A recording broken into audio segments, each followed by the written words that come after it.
Hey guys, welcome to yet another episode of Hustle Yangu with Lotan. I'm excited because today I am talking to the queen of leather herself. I'm talking about fine bags, I'm talking about wallets, I'm talking about everything that you think you might need in your daily life that is made out of pure, authentic Kenyan leather.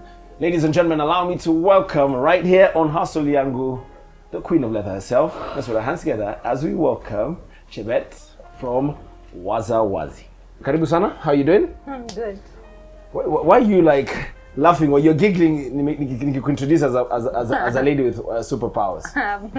Because I'm not sure that's true, but okay, I'll take it. Chebet, you have a very unique story because yours is not rags to riches. It was more of I thought I wanted to make a change. What's your background like, first of all? Okay, so I studied economics and French language at Kenyatta University, okay. And that was fun. I ended up working in development, and that was also fun. But for me, all those experiences were just like a path to where I should have maybe been to begin with. I've always liked the arts. I've always been a creative person. I've always like lived in a fantastic world in my mind where you could live happily ever after. Everyone is happy because they have food, they have healthcare, their children are going to school. And in theory, studying to be an economist was supposed to be that magic bullet that I would then have and address poverty and address development. But it didn't work out like that. And I quickly concluded that the best approach to reducing poverty, so that was very important to me. Even as a child, even now, reducing poverty was important. So how do we create jobs? How do we create sustainable livelihoods? For me, it was just about creating jobs. It didn't matter if you were in Ghana or in South Africa or Nairobi or Morocco. Especially in Africa, what we need is more people creating jobs so that more of our people can be employed. Okay, interesting, because I mean, when you talk about creating opportunities for our people so that they can obviously get employed, we come from a society where we are naturally inclined or trained to write a good CV, which is not a bad thing. We're naturally trained or conditioned to look for a job, not really to create a job. What is this thing that made you this unique child? Because going out there and thinking about many other families, it is not quote unquote a Kenyan normal perspective. That's interesting. I don't think anything made me quote unquote per se, but I think it's just a disposition thing. You know, if you're creative, and a lot of parents have this kind of like outlier children. You know, they're not fitting into a box, and I'm lucky that my mom did not try and squeeze you into a square. She was like, try and stay in the box. Oh God, put her back in the box. And my mom has always been, open-minded to ideas. If you say you want to be an astronaut, my mom would just be Let's do it. We don't have NASA here, but we'll see what we can do about it. Yeah, she'll be like, okay, that's a good idea. She'll not tell you that it's completely ridiculous, and even if she thinks it, and I think that is very important. There are parents who just go like, yes, you should do it, but then there are others who indulge you, and that for me is all a kid. Okay, so for you it was more about, it was gradually how you were brought up has impacted largely to who you are today. Yeah, because I also was always like having this idea of something bigger and better. Bigger than me. You need to get a job, be a doctor, lawyer. So I wanted to be a lawyer because I could really write, and I was told lawyers can write. So I used to read books and a lot of novels. I used to love them because I could, go further in my mind, into this utopia or this world that is not my physical, like could be in Hardy Boys, and I'd be on an adventure with them. So that helped a lot, that I was reading a lot of books that allowed me to expand my imagination, because human beings are gifted with 2 or 3 things that make us really special, above animals, like above cows. A cow doesn't have an imagination, that it cannot take itself outside its present reality to perceive what it does not see. Okay, humans can. Conscience, you have a conscience to know that this is probably really messed up and I shouldn't do this. Animals don't really have a conscience, right? So those 2 factors, I think, helped. There's a third one, I forget, that made a lot of sense when I was reading recently. Point being able to go far in my mind through books, and then through travel or through experiences with people from other places. Interesting. Really and helped. So let's now talk about your entrepreneurship journey, because you have a very unique story. Started from fashion, ended up doing leather handbags.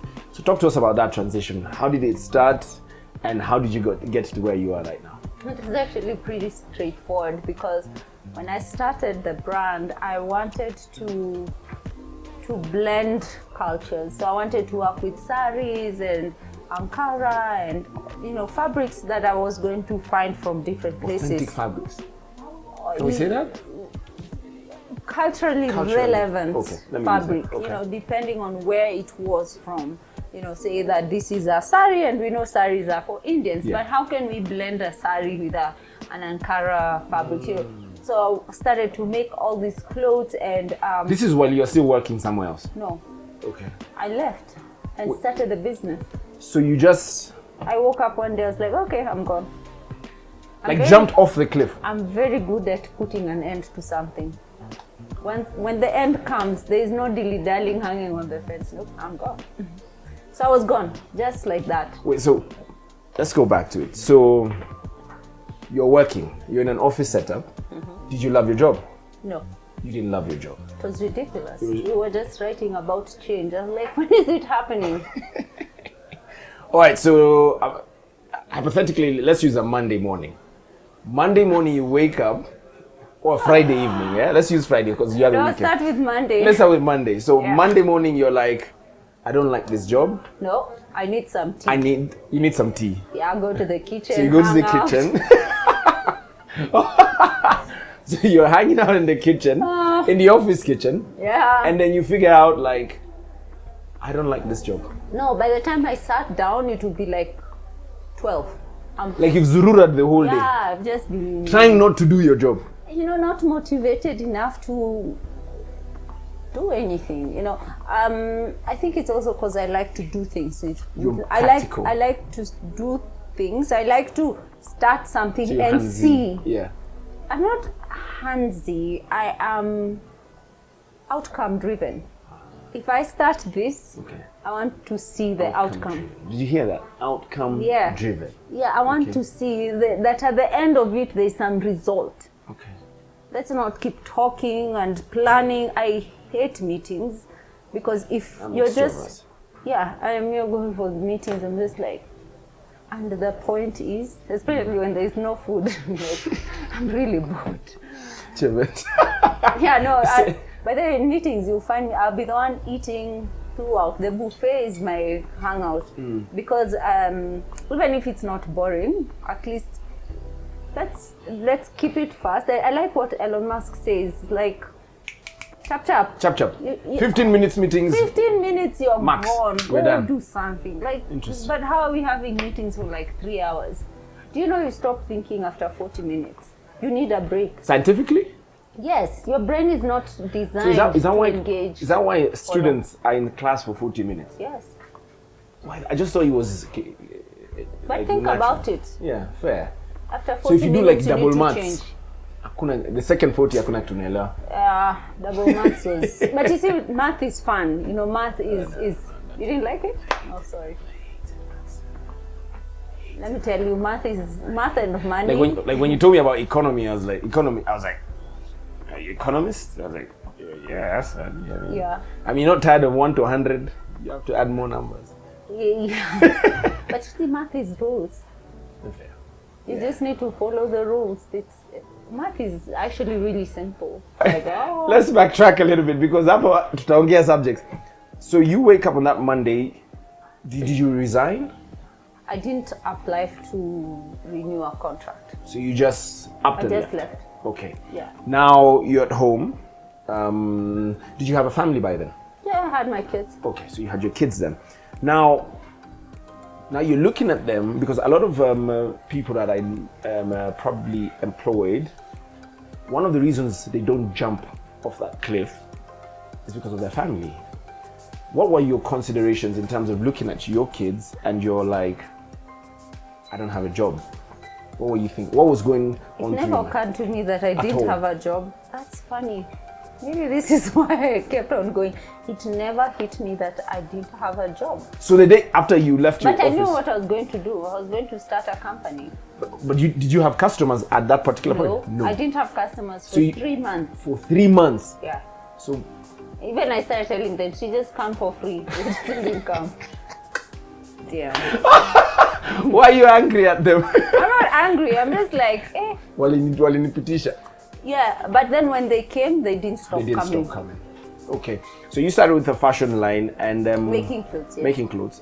How do you transition into making bags? So the funny thing is, like 3 years before that, I used to go to Dubai and buy bags and sell them to my friends who had succeeded to get jobs in Safaricom and all banks. these big techs and everything. Yeah, everyone, 10 years ago, they were like, you need to be a teller. After KU, Safaricom or a teller, or you get into a management trainee program, right? Yeah. So I didn't get into any of those, and I was, doing my CV thing, taking it around. I started buying bags initially, selling them, and then I went to Dubai, and then I brought bags. So I was always like, why can't we make these bags in Kenya? Locally. Why are we importing? They were not real leather. I was just like, there's something off. So fast forward to a time I'm making clothes, and a friend of mine from Slovenia, Anusha, she always, she's always just like, why don't you make for me this from Pinterest? She'll just be downloading stuff. Yeah. And then one day she's like, you make for me this bag. And I was like, you know what? I need them. So how long ago was this? This is now like, after the bags, after the clothes have started, it was like 9 months. She was in Kenya. She used to live in maybe Slovenia or the US. She was really a nomad. Anyway, she came. She was around. Yeah. And I made her a canvas bag. It was not leather. It was canvas, but I really needed the 6K she was willing to pay. So I was like, damn it. Kwa streets. Then you found somebody to make it for you. I had workers for clothes. So I was like, you guys, leo tunashona bag. Yeah. And I should ask her where that bag is. Because I made her bag and then... Which year is this? 2012, now November. 2012 November. Yeah, okay. 2012. So I made her the bag and she paid me. And then I was like, you know what? Making the bag seemed easier than making clothes. Doing all these fittings, kupima watu, make it tighter. Yeah. I didn't like that I could not automate my process. Yeah, yeah. And now I understand what I didn't like was that I also could not scale. Scalability was limited. Yeah, I'd just be a car tailor on Ngong Road, and I knew that was not gonna be me as well. Yeah. So it helped that I always knew. I think what has served me well is that I always know what I don't want. Which is important. It's very important. I know. You might not know what you want. Yes. But you're clear on what you don't want. Yeah. I was clear in business. I could do better in my personal life. But for the shade. Yeah, but I knew. Yeah. I knew what I didn't want. All along, I've always known what I don't want in the business. So I didn't like that I couldn't scale. I didn't like that we were not perfectly making the dresses.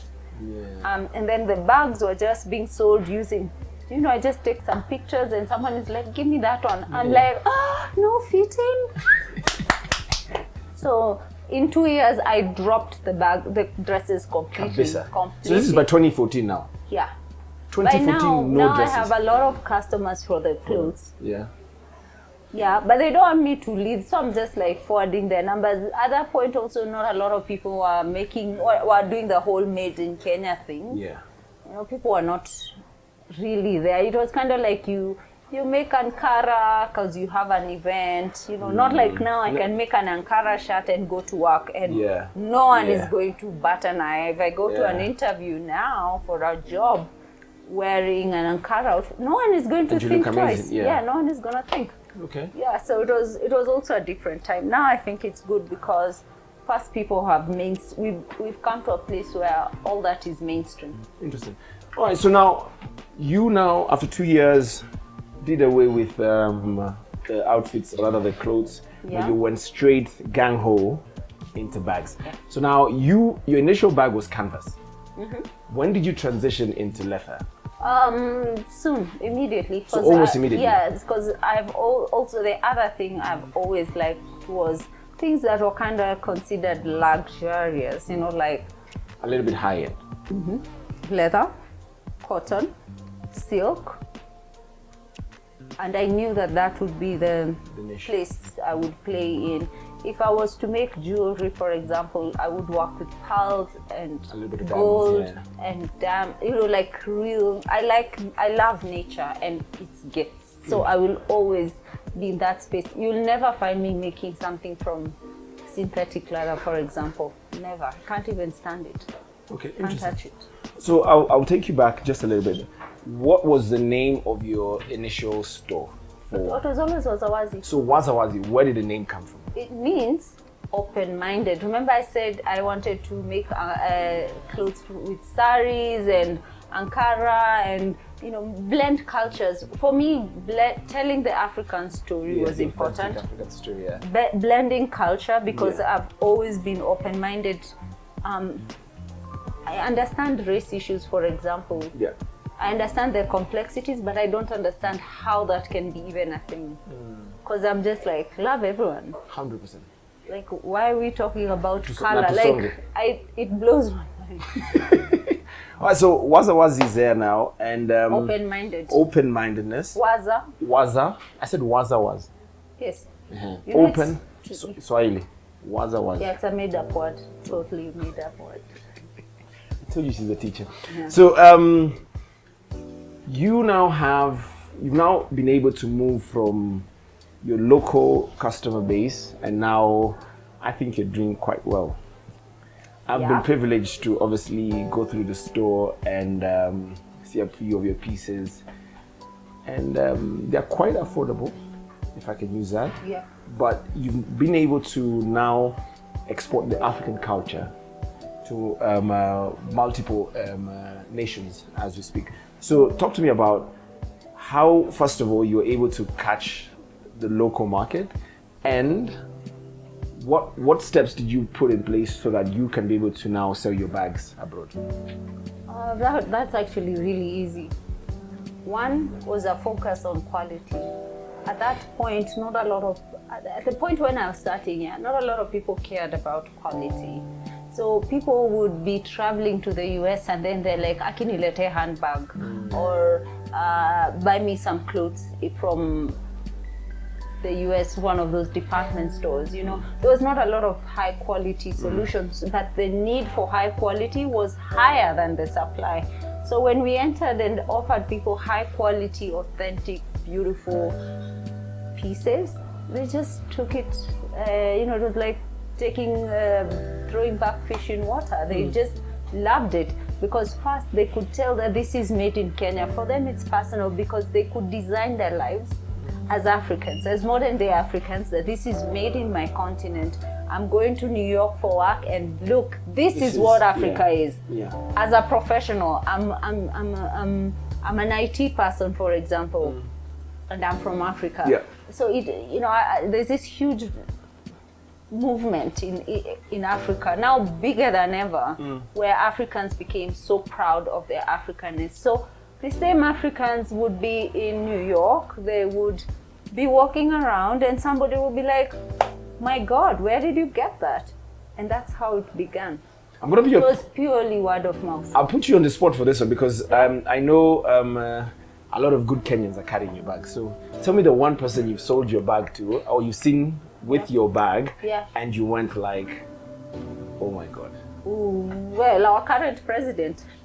Did you see the smile? Well, now that you brought it up, for example. Yeah, but you see, okay, it's only because they are the most visible, that person right now, but there's so what many. What did you get him? The wallet? No, bought a travel bag. This one. Wow, okay. But look, the people who've built this brand is not the ones that you know. It's the everyday women, mostly women and men, who just keep on buying and believe in your project. Keep on giving gifts from us, who keep on referring people. Interesting. Let's talk about your production process. For example, for a bag like this. So take us through what it takes to have this bag looking this dapper. At the very beginning, an idea comes up.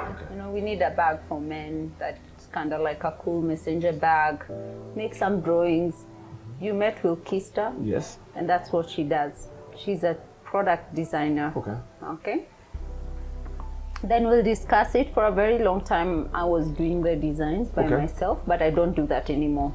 I have a team led by Wilkista, and she'll come up with the idea. Then we'll do a sample. First with some fabric, something not too expensive. Do we like the size? Do we like how it sits? Just, let's the functionality of it. Yeah, simulate this. Yeah. Then if we think that it's worth our time, by this time, somebody has gone to the tannery, has selected the leather that we're gonna use, and then we have the leather. So now the leather comes in a beautiful roll, we unwrap it, and then we say, okay, let's make a sample. If we're lucky, the sample is just exactly what we wanted. Yeah.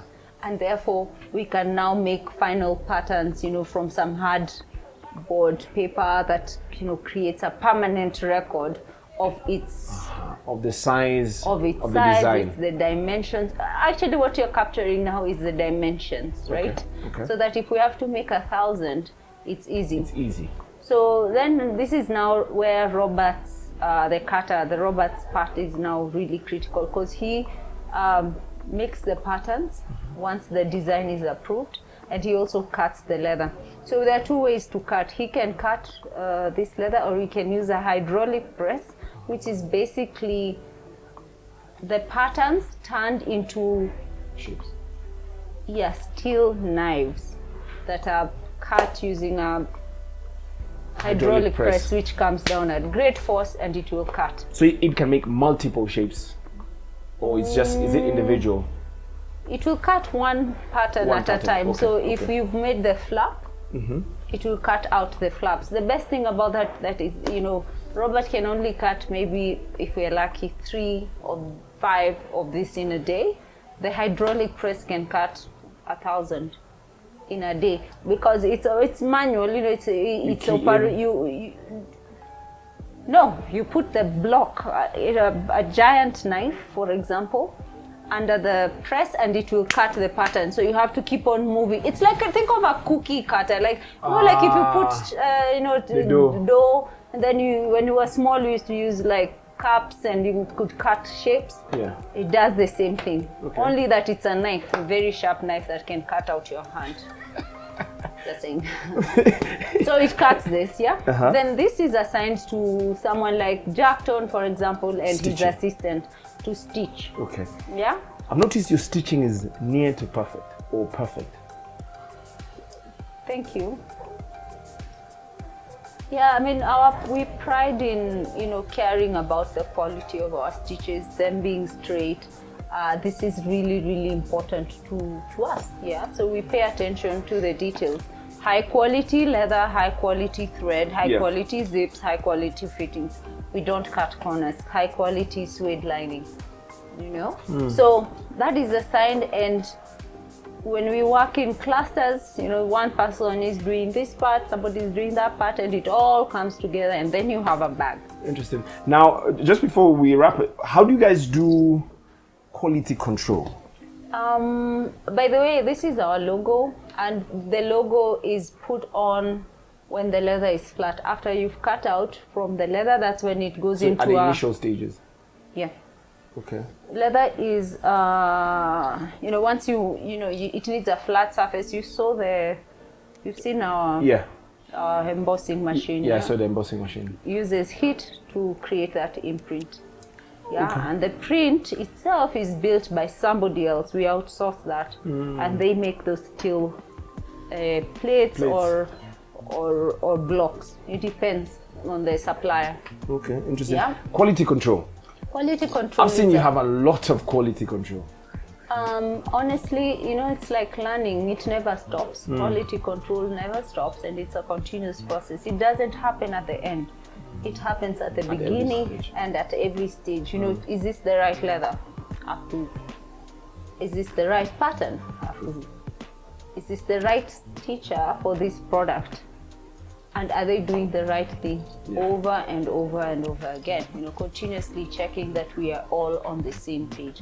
That is very important in quality control. All right, quite interesting. Yeah. So listen, make sure you go out there and you can check it out at wazi.com.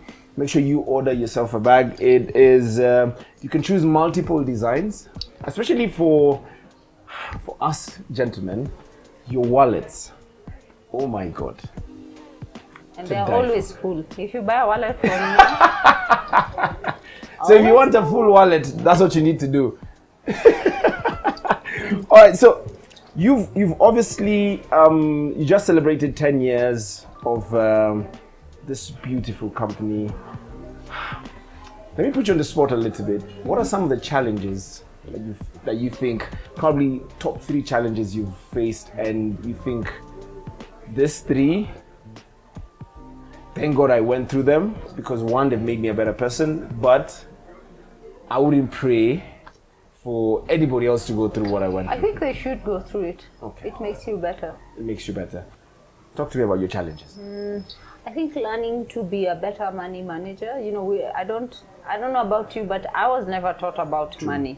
Yeah. And I was somehow supposed to figure out my life, my taxes, and my retirement. What is business money? What is your money? Yeah, I mean, if they're telling us now, don't look for jobs, create jobs, what are they doing about teaching people to create jobs and to be business owners? So, learning that money is not everything in a business. In fact, it's the cherry on the cookie on the cake, you know, at the top. At the top. You know why? If you have 5 million shillings now and you don't know how to manage that 5 million, do you know how quickly you lose it? But if you give that 5 million to someone who understands the value, money, their relationship with money is healthy, they prioritize how to budget their money, how to allocate money, how to grow your money. Yeah? Making good risk decisions, you know, not being too afraid to make risks. If you don't make any, you know, decision, you know, you'll not leave your house, right? It's risky. The streets are rough, man. So money, you know, learning to develop a good, healthy relationship with money, and there's a lot of content online on, you know, how to manage money. Actually, you know, we're taught we then come across managing money, but I think what is more important is the psychology and the relationship with money. Learning that my, you know, psychology and my relationship with money was wrong, and then working backwards then allowed me to be a good manager of money. Okay. So money is the first thing. Money, yeah. One of my challenges was not understanding my strength, and my strength is in building brands, in creating beautiful ideas. That's my strength, and learning to focus on that strength and allowing other people to run with their strengths. You said you guys have good lines. Do you know I don't know how to make a single line? My lines are definitely not like this. So allowing Jackton to shine. To shine and do well. Wilkista is a fantastic artist. She can draw your face. She's an fine artist, yeah? What? Yeah. Yeah. Yeah. Allowing people to try. Express themselves, be themselves. I think if we allowed more people to do what they're really good at, we'd have less time wastage in offices at the water coolers, right? So understanding my strength. Okay, so money, then understanding your strength. Yeah, and leaning into that. I found that this journey is very lonely. You lose even the people you thought were your best friends. You lose family. You lose a lot of people. But I think knowing your why, understanding why am I doing this, that makes it okay. Just like, sorry, we're not on the same wavelength. Not anymore. We're not supposed to be together forever. Oh, no. Yeah, understanding that it's okay and that I am not wrong. You and I not having a friendship does not mean that your idea is bad. True. It just means that I can't see what you're seeing. And that's why it's in your head. Yeah, so let's having the courage to understand your why and not giving up on yourself. That helped me a lot. Interesting. I told you it's chemically impossible. It's for you to give up. To give up. Yeah. It's because I know my why so well that nothing anyone can tell me can stop me or scare me. Interesting perspective there. Thank you so much for spending your time with us. And just before I let you go, let's talk about the future. Okay. Where are we looking at? I know a little bird told me that you're thinking about setting up stores in different places around the world. No, never, Ever? Never, but I am looking to become really good at e-commerce. How do we sell online? We have a shop online, and yet I come to this physical shop more than I go to the shop on my phone. On your phone. Like, how do we become really good at e-commerce, at selling to the world? Now we are starting to see people, go online and order from California, complete strangers, people that we don't know, coming onto our website and buying. So it means we are not crazy, right? So it means that we need to find people who are really, really good at e-commerce marketing and e-commerce setups, and make sure that we are leaning into their strengths to make sure that we can achieve our goals collectively, because of course they will be part of the company. What are our goals as a company? So the future for us is e-commerce centric, 100%. No intention of ever opening a store anywhere. Else. So Nairobi to the rest of the world. Nairobi to the rest of the world. So Shebet, if you had an opportunity to, so I'll put it in two forms, to talk to the younger you 10 years ago, what would you tell the younger you? And also, if you could talk to any budding, aspiring entrepreneur that loves the leather business, would want to venture into it, or any other biashara out there, what would you tell them? If I could talk to my younger self, I would tell Trebet, you're not crazy. You're not crazy. You're just brilliant. Oh, wow. Quite encouraging. Yeah. Why I say that is because I always saw things different. Like, I never see what I think, what is red. In my head, I'm also curious about what other shades of red could be. And for as long as you've not seen those shades of red before, you think you're crazy because you've not seen it, right? So you're not crazy. You're not crazy. Yeah. To any young entrepreneur, or designer or whatever you are into, know your why. Know your why really good.